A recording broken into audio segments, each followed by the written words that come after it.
Buonasera, ben ritrovati amici, continuiamo a parlare di Nietzsche e continuiamo a parlare dell'opera Così parlò Zarathustra. Ricordate, non l'abbiamo esaurita nella lezione precedente. Nella lezione precedente abbiamo parlato del superuomo, abbiamo parlato della volontà di potenza, due delle tre caratteristiche fondamentali del Così parlò Zarathustra, ma adesso parliamo della terza caratteristica fondamentale di Così parlò Zarathustra, l'eterno ritorno dell'uguale. E, molti dicono che Così parlò Zarathustra, l'opera in questione, rappresenta il punto più alto, il compimento del pensiero di Nietzsche. A me personalmente piacciono di più le tre opere della fase illuministica, in particolare Umano troppo umano, ma si sa, io sono di parte. Quindi, dopo aver parlato del superuomo e della volontà di potenza, concetti di difficile interpretazione, abbiamo visto perché Nietzsche attraverso Zarathustra si esprime in maniera difficilmente comprensibile e lo fa apposta. E quindi, l'ho detto già un'altra volta, questo rende lui stesso in parte responsabile del suo travisamento, in parte responsabile degli equivoci e delle strumentalizzazioni che molti faranno del suo pensiero.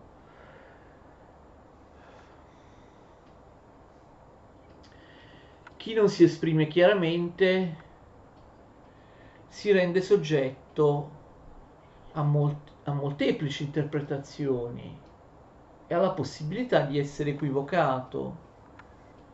Vi ho detto qualcosa di quello che dice Nietzsche sulla morte di Dio, sul superuomo, sulla volontà di potenza. Gli storici, gli interpreti di Nietzsche hanno scritto, hanno interpretato, hanno detto di tutto di più. Io vi ho raccontato, io vi ho citato esattamente ciò che Nietzsche dice, senza inventarmi forzate interpretazioni. Sarebbe meglio prendere proprio i testi in mano, leggerli, ma io sto cercando di fare una sintesi didattica. Le mie lezioni sono lezioni in cui io parlo, io spazio, difficilmente leggo un testo di fronte a me. Va bene, ciò di cui ci manca da parlare è l'eterno ritorno dell'uguale. L'idea che Nietzsche stesso considera la più importante, la più rivelativa, ma anche il punto definitivo, per così dire, della sua filosofia, il punto centrale della sua filosofia. Difficile capire cosa significhi perché, come vi ho già detto l'altra volta, lo stesso Zarathustra parla pochissimo dell'eterno ritorno dell'uguale, spesso soltanto con frasi, con parole smozzicate che emergono in lui quasi come dopo aver avuto una rivelazione, dopo aver fatto un sogno. Parole, mezze frasi che vengono farfugliate a se stesso in maniera improvvisa, in maniera poco comunicativa. Che cos'è l'eterno ritorno dell'uguale? Ci sono diverse interpretazioni. Una delle interpretazioni favorite, quella che vi presenterò, è quella che spiega questo concetto attraverso una particolare visione del tempo che Nietzsche ha appunto del tempo e di come la vita umana e l'universo siano caratterizzati secondo il tempo.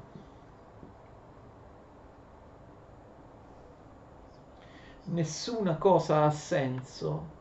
Il senso non ha fine, dice Zarathustra. Nessuna cosa ha senso perché il tempo non ha fine.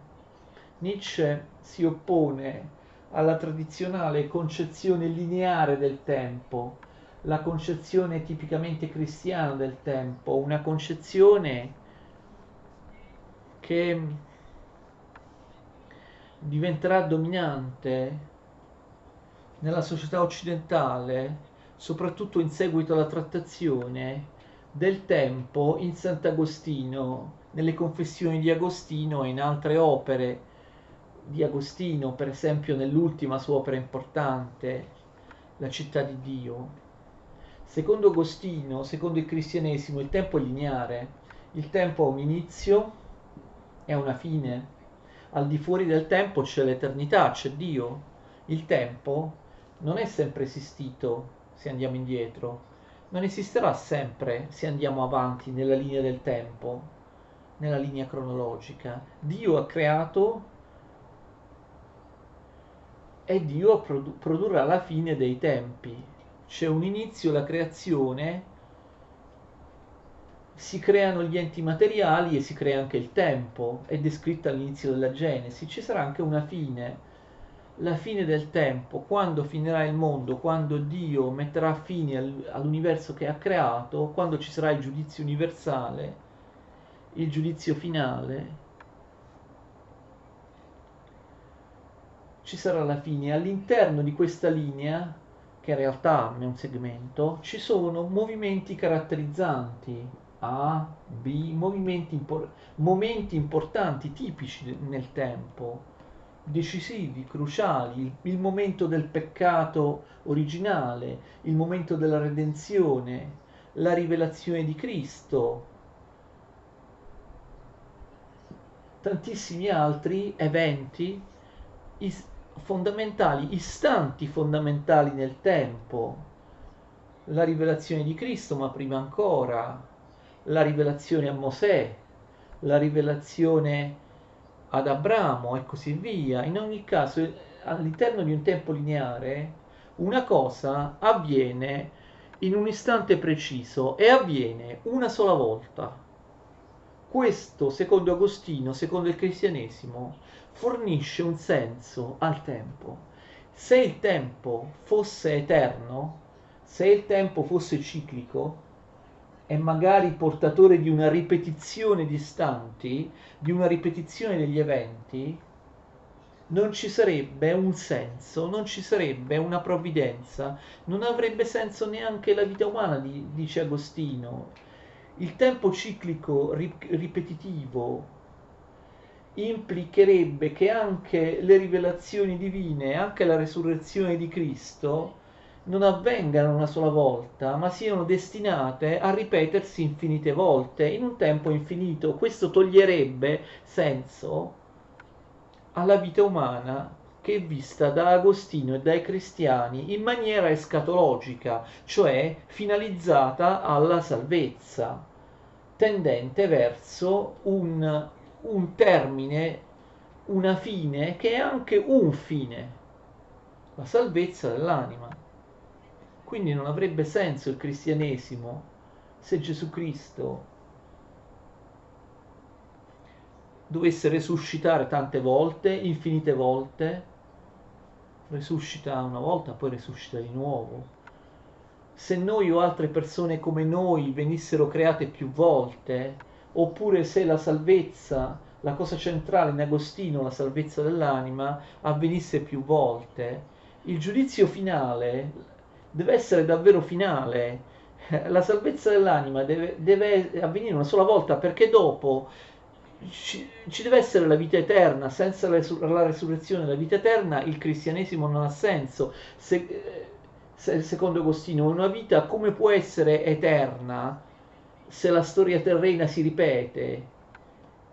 Nietzsche è contrario a questa visione del tempo lineare cristiano. Lui vuole rivalutare la visione ciclica del tempo, quella che era tipica in fondo del mondo greco, dei greci che lui, vi ricordate, amava tanto. Allora l'idea è che un istante non si dà soltanto una volta nel tempo, ma si ripete infinite volte, appunto l'eterno ritorno dell'uguale. Qualunque cosa avvenga, per esempio la mia vita, si ripeterà infinite volte in futuro, ma è già avvenuta in fondo infinite volte in passato, all'interno di un tempo che non ha mai avuto un inizio nel passato e che mai avrà fine nel futuro. Io stesso sono già esistito infinite volte nel passato, replicherò la mia vita identica infinite volte nel futuro. Considerando un tempo infinito e tutte le possibili combinazioni, in un tempo infinito si realizzano tutte le possibili combinazioni, le innumerevoli, anzi infinite combinazioni. Quindi la mia vita è trascorsa identica infinite volte prima che io nascessi in passato, la mia vita si ripeterà identica come è avvenuta anche nei piccoli particolari infinite volte in futuro. Non solo, ma tutte le possibili variabili, anche piccole, avverranno infinite volte. Io vivrò infinite volte la mia vita, non solo esattamente come la mia vita è stata ora, vivrò infinite volte una vita del tutto simile alla mia, in cui però, invece di perdere i capelli, mi resteranno molti capelli. Questo avverrà infinite volte. Capite, tutte le possibili variazioni, tutte le possibili combinazioni sono già avvenute e avverranno. Anche le più piccole variabili infinite avverranno. Anche tutte le vite parallele possibili sono già avvenute e avverranno infinite volte. Io ora alzo il braccio, ci saranno infinite vite da parte mia in cui alzo questo braccio in questo momento, ci saranno infinite vite da parte mia in cui è tutto uguale rispetto alla vita che sto vivendo, tranne il fatto particolare che in questo momento alzo il braccio. E questo vale per qualunque tipo di particolare, per qualunque tipo di combinazione, anche piccola. Io ho vissuto e vivrò la mia stessa vita uguale identica, tranne per il fatto che in passato ho conosciuto una ragazza che è diventata mia moglie. Questo non è successo, io non sono sposato, ma capite, anche questa vita ipotetica, leggermente modificata, con tutte le possibili variabili, anche queste altre infinite possibilità di vita, tutte le altre possibili combinazioni, anche infinitesimali, della storia del mondo, si sono già tutte verificate infinite volte nel passato e si verificheranno infinite volte nel futuro. Non so se mi sono spiegato. Non solo ciò che attualmente è esistito infinite volte e si ripeterà infinite volte, ma anche tutto ciò che non è ma avrebbe potuto essere, qualunque genere di alternativa, qualunque tra le infinite possibili combinazioni, infiniti istanti che avrebbero potuto essere diversi, in maniera infinita sono già avvenuti e avverranno infinite volte in futuro. Se mi sono spiegato, non lo so. Questo secondo Nietzsche vuol dire che non c'è nulla che abbia senso e non c'è nulla che vada verso un fine, che vada verso uno scopo. Tutte le attività umane e tutta la storia dell'universo in realtà è inutile nel senso che non ha un fine, non ha un significato, non ha un senso. Io faccio qualcosa oppure faccio un'altra cosa. Entrambe queste cose sono già avvenute infinite volte nel passato e avverranno infinite volte nel futuro. La profondità, dice Nietzsche, questo è un mio pensiero abissale. Fate attenzione, Nietzsche è stato, l'ho detto in una precedente lezione, influenzato da teorie scientifiche su questo, la teoria dell'entropia, la dispersione, l'idea dell'ordine apparente all'interno di un sistema che produce disordine all'esterno, quindi tutto ciò che facciamo ha un ordine e un senso solamente apparente, in realtà è frutto del caso, perché il tempo, diceva Eraclito, è come un fanciullo che gioca a dadi col mondo. Quindi tutti i possibili infiniti getti di dadi i loro risultati si sono già realizzati, non c'è un senso, non ha un valore che io faccia X piuttosto che faccia Y, anche se io fossi libero, Nietzsche non lo crede, anche se io potessi davvero, in base a una libera volontà, scegliere X oppure scegliere Y, entrambe le cose sono già avvenute infinite volte nel passato e verranno infinite volte nel futuro, quindi non hanno senso, non hanno un valore nel momento in cui io le faccio, perché non sono uniche.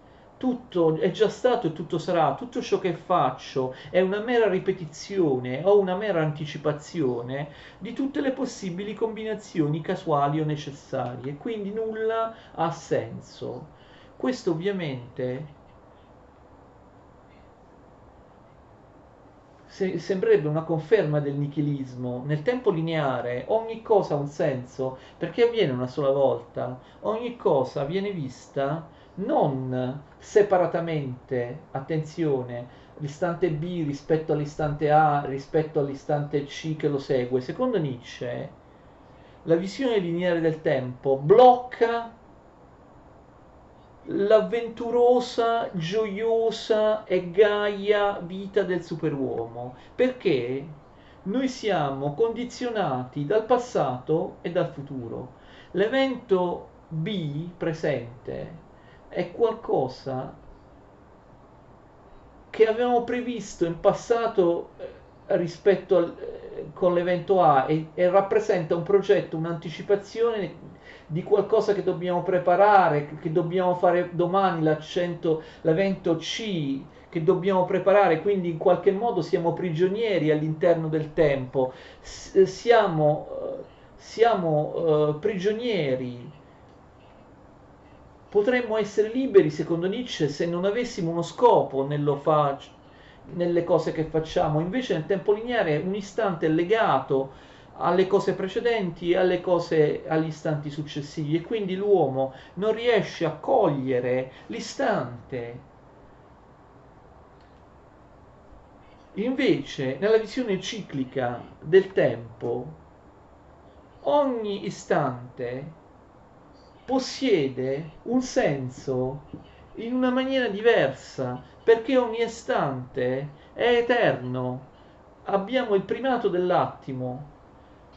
Nel tempo lineare l'attimo esiste solo legato all'attimo precedente o all'attimo seguente, successivo invece nel tempo ciclico, capendo e accettando l'eterno ritorno, l'attimo esiste di per sé, possiamo vivere nell'attimo, possiamo vivere cogliendo l'attimo, possiamo vivere senza legarlo al passato e al futuro, senza pensare al passato e al futuro. Possiamo vivere come se l'attimo fosse eterno, perché vi è una ripetizione ciclica di ogni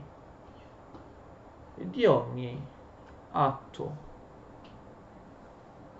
L'atto, l'istante non ha significato in base alle relazioni con ciò che precede e ciò che segue, ha un significato nel tempo ciclico in sé per sé. Ha un significato proprio perché il tempo in generale non ha un senso, è parte di una grande logica, tutto è transitorio, tutto è irrilevante. Voi direte, ma che razza, che razza di vita faccio se penso in questo modo?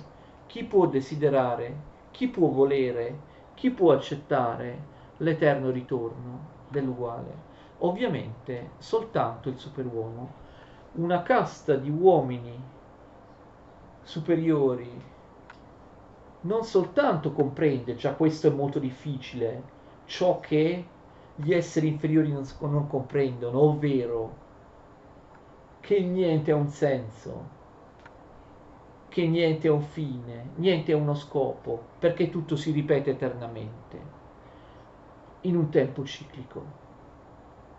Ma in realtà il superuomo non solo comprende l'eterno ritorno, attenzione, ma lo vuole, lo accetta, lo desidera. Sembrerebbe una concezione deterministica. Lo stesso Nietzsche parla di amor fati, amare il destino. Amor fati sembrerebbe che il superuomo, l'oltreuomo, si getti all'interno di questa mancanza di senso, all'interno di questa ripetizione inevitabile di qualunque istante che toglie senso a qualunque cosa che noi facciamo, ma in realtà proprio il fatto di accettare, di desiderare, di volere questo eterno ritorno dell'uguale fa sì che in qualche modo il superuomo faccia una scelta, non è propriamente determinato, sceglie perché desidera, vuole che il tempo si ripeta eternamente, senza avere speranze di salvezza individuale della propria anima, speranze sovrasensibili, ultraterrene. Si intende quando io vivrò infinite volte la mia stessa vita, un numero infinito di vite, più o meno differenti da questa vita che sto vivendo, non sarò sempre io nel senso che manterrò la continuità, la durata della mia coscienza. Saranno un altro organismo del tutto identico a me che fa le identiche cose che faccio io, quindi attenzione, l'eternità che viene perseguita nel superuomo, dal superuomo nell'accettare l'eterno ritorno dell'uguale, non è l'eternità dell'io della persona, nel senso cristiano, che vive eternamente, è l'attimo che è eterno, ma non l'individuo che vive quell'attimo. Tuttavia, non ci sono valori, non ci sono fini, non c'è significato. Chi può accettare, chi può anche volere, desiderare la ripetizione dell'attimo, chi può desiderare l'eterno ritorno dell'uguale? È soltanto il superuomo. Un individuo che ha un'antropologia superiore, una capacità di espansione, capacità di esprimere una volontà a differenza degli esseri inferiori, il superuomo gode nell'eterno ritorno, vuole vivere l'eterno ritorno dell'uguale, riesce a sostenere quest'idea abissale, vuole che l'attimo si ripeta eternamente, e se l'attimo è crudele, e se l'attimo è doloroso, e se l'attimo è un istante in cui io soffro, non importa, il superuomo vuole che questa sofferenza si ripeta eternamente, riesce a sostenere l'idea dell'eterno ritorno e a volerlo in qualche modo quando arrivi alla comprensione che non c'è un senso, allora sei libero, puoi fare una scelta. Quando pensi, come i cristiani metafisici, che gli ottimisti, quando pensi che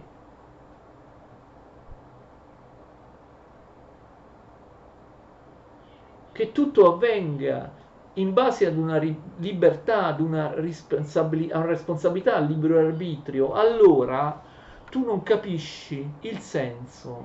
È ovvio che queste tesi siano molto simili al determinismo di Spinoza e alla morale di Spinoza, all'idea di felicità che in Spinoza deriva dall'accettazione del determinismo, cioè dalla conoscenza adeguata stessa, che solo pochi individui, pochi sapienti possono avere.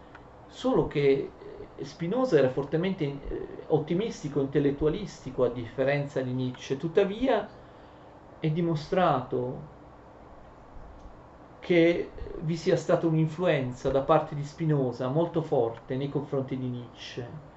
Questo, insomma, grosso modo, è l'eterno ritorno dell'uguale. Questa è la principale interpretazione di quelle poche frasette, poche paroline Zarathustra pronuncia relativamente all'eterno ritorno dell'uguale. Ci vediamo la prossima lezione. Grazie a tutti.